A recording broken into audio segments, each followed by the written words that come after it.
So not too long ago, I posted this video here talking about how I feel like Samsung kind of made a boring fourth generation to their folding phones. The Fold and the Flip both just kind of look the same. They're a little thinner, a little more powerful, a little more battery life, same price, nothing special. And I complained about how I wanted Samsung to go kind of back to what they used to do with phones, which was just winging things at the wall to see what sticks, going a little crazy. Well, turns out that the folks that used to do that went over to the monitor department, and that's why we now have the Samsung Odyssey Ark. Yeah, so I wasn't really planning on making a video about this thing because I didn't even know that it existed, because I said in that previous video as well that Samsung's just one of the companies that I don't follow too often when it comes to product releases because they make so many things. But when I saw this thing going through my feed, I had to figure out what it was, and it's something else. Before going into the specs though, I just want to say, of all the things that Samsung makes, I would expect things like their appliances to be the most boring, followed by TVs, then monitors, then their tablets and phones are where the excitement really is. But apparently Samsung seems to disagree, and also seems to think that a TV deserves to have a mount for your desk that lets it rotate. Okay, we're gonna get into the specs now.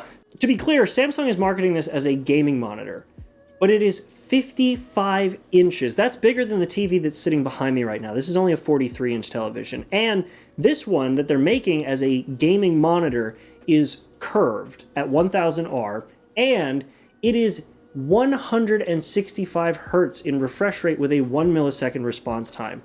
That alone is insane, on top of the fact that it's 4K, so basically a 55-inch television with a curve and a monitor mount. And from what I've seen, it keeps getting better or crazier or both, because you also have Samsung's Quantum Mini LED tech, which is the same kind of LED technology used to backlight things like the iPad Pro or the MacBook Pro. And that means that you have a 1,000,000:1 contrast ratio with HDR10 Plus support. So it gets bright. I think they said it was like 2,000 nits. And from a lot of the videos I've seen, people are saying that it has a more accurate color value to it as opposed to Samsung's more traditional, uber vibrant colors like their old school mini LED and OLED TVs. Or OLED phones and mini LED TVs. I don't know, again, Samsung makes so much stuff, but this is just one of those things that really caught my attention. But if all that stuff didn't have you asking why, let's take a look back at the fact that it's a 55-inch monitor, and now consider the fact that it rotates.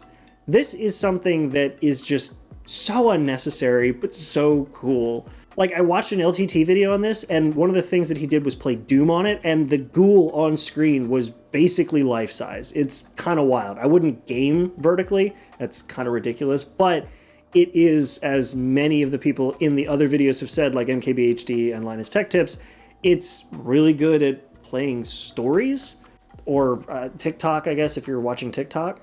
It also has their Arc dial, which is kind of cool. So this is just like a little dial that you can control things with. And honestly, from everything I've seen, it's basically a TV with a massive curve, because Samsung doesn't make curved TVs anymore, yet they make a 55-inch curved gaming monitor.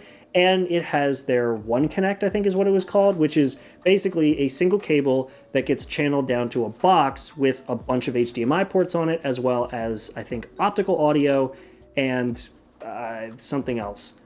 Ethernet, that's what it was. So yeah, it's a smart TV, but you can play games from your PC on it like you could a smart TV, but this is 165 hertz. It's just nuts. Now, if you couldn't tell already, this is definitely not a review because A, I do not have this product, and B, I will probably never get this product because it is over $3,000 to buy. But also, it's not really a fanboy session because I frankly don't care what Samsung comes out with most times because I really don't care about Samsung. But I wanted to talk about this because, number one, I just kept seeing it in my feed today, and I didn't really believe that it was actually something that had come out. I thought it was maybe a tech demo.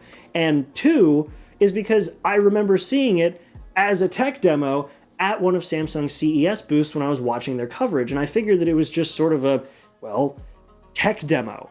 I mean, seriously, who would have thought that they would bring to market something that literally forces you to look up and above you in order to see the top of the display when it's in its vertical state?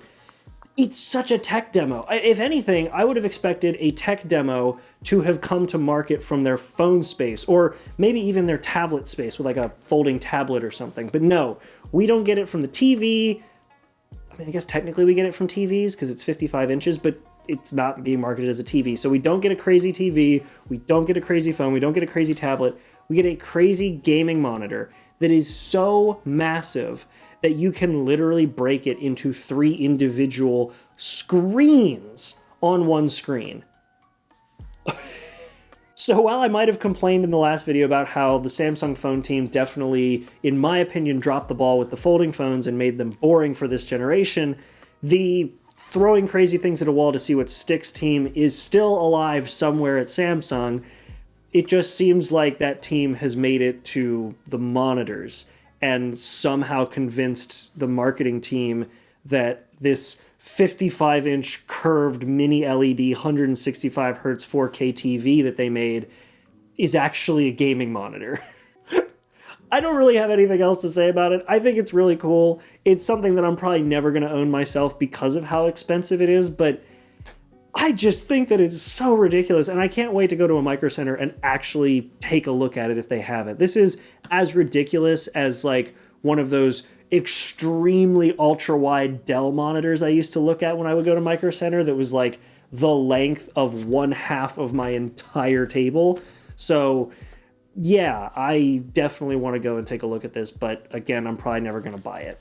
So yeah, those are just my thoughts. I wanted to make another video sort of bringing up how Samsung's craziness is still alive somewhere, but maybe it's just not in the phone space. Hopefully you guys enjoyed this video. It definitely wasn't planned. This was just a stream of consciousness video if you couldn't tell, but hopefully you guys enjoyed this. If you did, make sure to like. If you did want to actually give some input, maybe leave a comment or dislike it and just leave. I don't know, it's up to you. I do sell merch as well, so you can check that out in the link in the description if you want to support me. I've got some new designs coming out soon, so hopefully those will make it in.